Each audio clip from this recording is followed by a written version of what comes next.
Good morning student, मैं M के ओझा सीता देवी स्मारक इंटर कॉलेज इंडिया थोक से आप सभी का हार्दिक स्वागत अभिनंदन करते हैं। जैसा कि आप लोग जानते हैं कि ये इंग्लिश ग्रामर का आज 5वां वीडियो है और प्रोनाउन का 4था वीडियो है। तो हम बात करेंगे आज रिफ्लेक्सिव प्रोनाउन की। इससे पहले आप रिलेटिव प्रोनाउन पढ़ चुके हैं और रिफ्लेक्सिव प्रोनाउन कौन कौन से हैं उनके बारे में हम सबसे पहले चर्चा कर लेते हैं। फिर उसके बाद हम चर्चा करेंगे कि रिफ्लेक्सिव प्रोनाउन कहाँ कहाँ यूज होते हैं। तो सबसे पहले हम चर्चा करते हैं कौन कौन से रिफ्लेक्सिव प्रोनाउन है। मैं सबसे पहले बता दूं कि आई के साथ माई सेल्फ, यानी पॉजेसिव केस का जो पॉजेसिव केस के जितने भी वर्ड है वो सारे के सारे रिफ्लेक्सिव प्रोनाउन में यूज होते हैं। लेकिन रिफ्लेक्सिव प्रोनाउन और एम्फैटिक प्रोनाउन में अक्सर जो है क्वेश्चन बच्चों के पास होते हैं, डाउट बच्चों के पास होते हैं। तो आज उसको हम दूर करेंगे। और जैसे आई के साथ माई सेल्फ यूज होता है, वी के साथ ourself, ourself, ourself, they के साथ देम सेल्फ,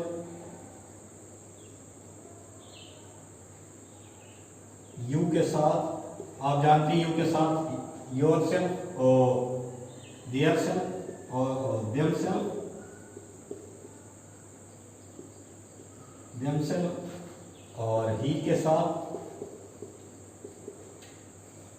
हिमसेल्फ, शी के साथ हर सेल्फ, हर सेल्फ। ये आपके जितने भी हैं ये आपके रिफ्लेक्सिव प्रोनाउन हैं। ये सारे के सारे रिफ्लेक्सिव प्रोनाउन कहलाते हैं। रिफ्लेक्सिव प्रोनाउन, तो ये सारे रिफ्लेक्सिव प्रोनाउन हैं। और रिफ्लेक्सिव प्रोनाउन तथा आपके emphatic pronoun, emphatic pronoun, emphatic pronoun, इन दोनों में डिफरेंस क्या होता है। तो सबसे पहले हम इसके डिफरेंस जानने से पहले हम जान लेते हैं कि रिफ्लेक्सिव प्रोनाउन यूज कहाँ होते हैं। तो रिफ्लेक्सिव प्रोनाउन कहाँ कहाँ यूज होंगे, आइए उसके लिए सबसे पहले आप कुछ रूल्स नोट कर लीजिए कि कहाँ कहाँ रिफ्लेक्सिव प्रोनाउन यूज होंगे। तो आप नोट करके लिख लीजिए कि reflexive pronoun they are used when the doer, ये doer होता है आपका subject, doer as well as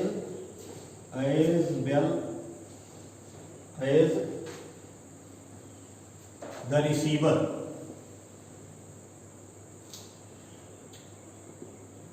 receiver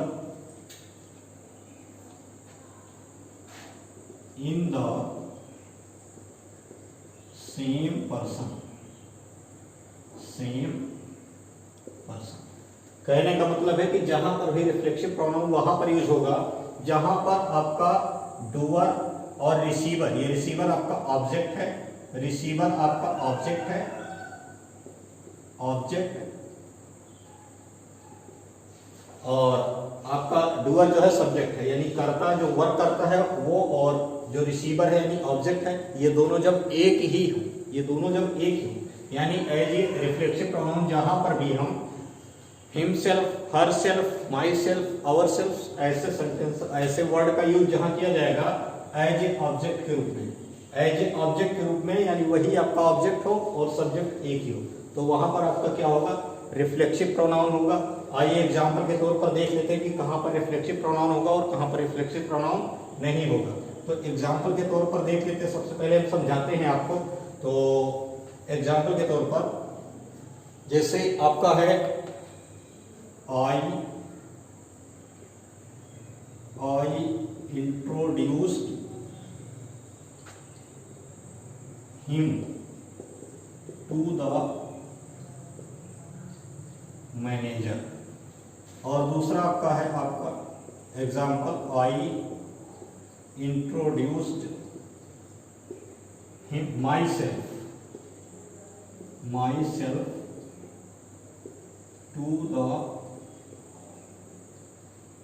manager.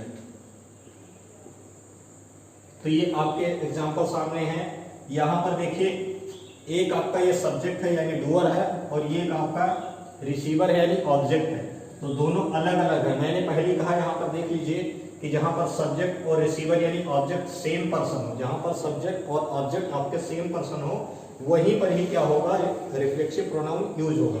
For example आप देखें जैसे कि आई आपका क्या है, सब्जेक्ट है, और ये क्या है, ऑब्जेक्ट है। लेकिन हिम और आई ये दोनों अलग अलग सब्जेक्ट है, यानी दो अलग अलग व्यक्ति हैं, इसलिए आपका क्या है, रिफ्लेक्सिव प्रोनाउन यहाँ पर नहीं है। लेकिन दूसरे सेंटेंस में अगर आप देखें तो यहाँ पर देखिए, आई इंट्रोड्यूस्ड माई सेल्फ, ये आपका डूअर भी है और ये रिसीवर भी है, यानी डूअर और रिसीवर दोनों क्या एक ही है, यानी ये स्वयं को क्या कर रहा है, मैनेजर के सामने इंट्रोड्यूस कर रहा है।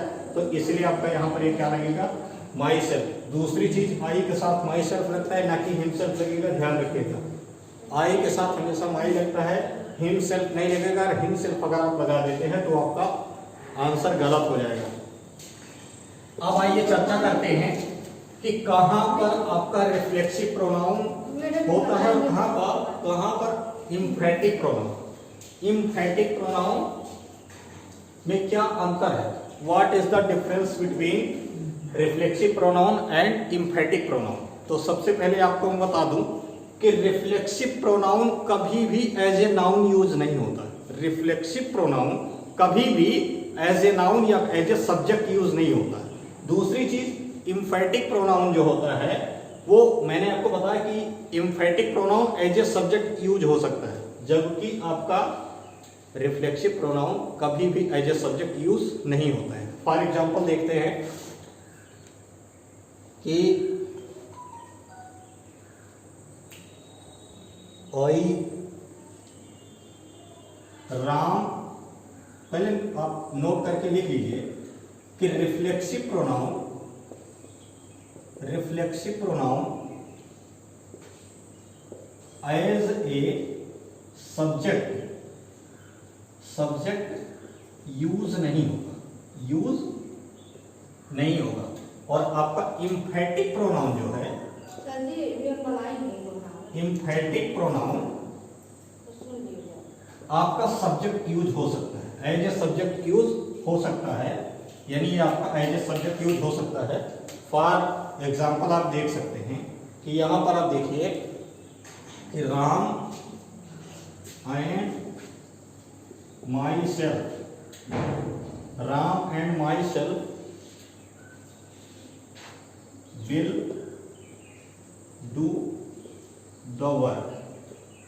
Ram and my self will do the work. यहां पर देखिए कि ये क्या है, एज ए एम्फेटिक है, लेकिन यहां पर हम क्या पढ़ रहे हैं, रिफ्लेक्सिव प्रोनाउन। तो मैंने कहा था कि रिफ्लेक्सिव प्रोनाउन कहां पर यूज होगा, जहां पर आपका आएगा कि वो एज ए सब्जेक्ट, यहां पर राम अलग है और माई सेल्फ अलग है, यानी ये भी सब्जेक्ट है और ये भी सब्जेक्ट है, ये भी सब्जेक्ट है और ये भी सब्जेक्ट है, यानी नाउन ये भी है और नाउन एज इसको भी यूज किया गया है। तो ये कभी भी आपका क्या है, गलत है, यहां पर आपका ये यूज नहीं होगा, यानी आपका ये रिफ्लेक्सिव प्रोनाउन नहीं है। इसके स्थान पर आप क्या कर सकते हैं कि Ram and I will do the work, यानी आपका ये क्या होगा, एज ए सब्जेक्ट यूज होगा। तो यहां पर ये और ये सही है, यानी माई सेल्फ नहीं हो सकता। हालांकि आप जानते हैं कि जब भी आप इंट्रोडक्शन देते हैं या कहीं जॉब पर जाते हैं, तो जब भी आप सीवी अपना देते हैं, अपना परिचय देते हैं, इंट्रोड्यूस करते हैं खुद को, तो आप माई सेल्फ से स्टार्ट करते हैं, जो कि आपका स्पीकिंग में सही हो सकता है लेकिन ग्रामेटिकल ऑर्डर में वो गलत है।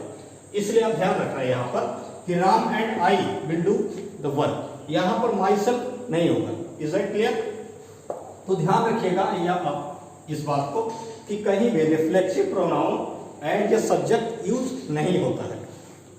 अब आइए देखते हैं कि कहां कहां आपको एक क्लू दे देते हैं या आपको ट्रिक दे देते हैं कि कहां कहां आपका रिफ्लेक्सिव प्रोनाउन यूज होगा। तो कुछ ऐसे वर्ड हैं जिसके आसपास, जिसके तुरंत बाद जो है रिफ्लेक्सिव प्रोनाउन यूज होते हैं। फॉर एग्जांपल आप देख लीजिए, avoid introduced disguised hurt disguised, और आपका absented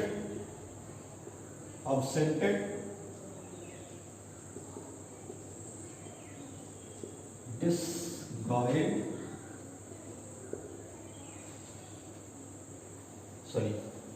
reconciled etc. अगर ये वर्ड आपको मिल जाते हैं कहीं भी, अगर ये वर्ड सेंटेंस के बीच में आपको, यानी मेन वर्ब इसको यूज किया गया है, तो उसके तुरंत बाद आपका क्या होगा, हमेशा रिफ्लेक्सिव प्रोनाउन यूज होगा। हमेशा क्या होगा, रिफ्लेक्सिव प्रोनाउन, इन वर्ड के जस्ट तुरंत बाद आपका रिफ्लेक्सिव प्रोनाउन यूज होगा। तो ये रहा इसका आपका छोटा सा टॉपिक, रिफ्लेक्सिव प्रोनाउन। और आपका रिफ्लेक्सिव प्रोनाउन से रिलेटेड अगर कोई आपके पास डाउट है, कोई क्वेश्चन है, तो कमेंट बॉक्स में कमेंट करें। और अगर इससे रिलेटेड आपके कुछ सजेशन है तो उसको भी कमेंट बॉक्स पर डालिए। आइए हम आपको कुछ होमवर्क दे देते हैं ताकि आप इसको करके कमेंट बॉक्स में डालें कि कौन कौन से आपको सिर्फ पहचानने हैं। मैं आपको दे रहा हूं कि कौन सा रिफ्लेक्सिव प्रोनाउन कहां पर यूज हुआ है, कौन सा सेंटेंस सही है, कौन सा सेंटेंस सही है जहां पर रिफ्लेक्सिव प्रोनाउन का यूज हो सकता है और कहां पर रिफ्लेक्सिव प्रोनाउन का यूज नहीं हो सकता है।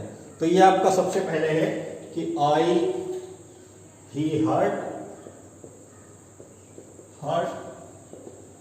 himself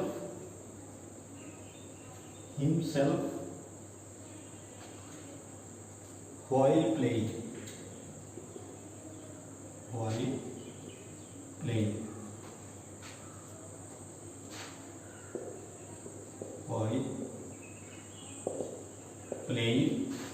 ये आपका होमवर्क है।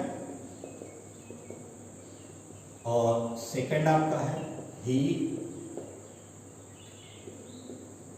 hurt herself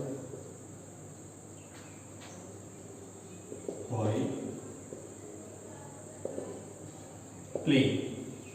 ज्यादा नहीं, आपको बस ये 2 सेंटेंसेस हैं। इस सेंटेंस को आपको क्या करना है कि इसमें आपको सिर्फ ये कमेंट बॉक्स में कमेंट लिखना है कि कौन सा सेंटेंस जो है आपका रिफ्लेक्सिव प्रोनाउन कहां पर यूज हो सकता है और कहां पर यूज नहीं हो सकता। अगर दोनों करेक्ट है तो आप यस लिखिए, यानी दोनों करेक्ट है, बोथ आर इज करेक्ट। अगर आपका ये करेक्ट है यानी फर्स्ट करेक्ट है, सेकंड आपका इनकरेक्ट है, तो जो भी आपका ऑप्शन हो, ऑप्शन नंबर ए या ऑप्शन नंबर फर्स्ट या सेकंड, जो भी आप कमेंट बॉक्स में कमेंट करें। बहुत बहुत धन्यवाद, और फिर आपसे मिलेंगे नेक्स्ट वीडियो को लेकर के जल्द ही। धन्यवाद।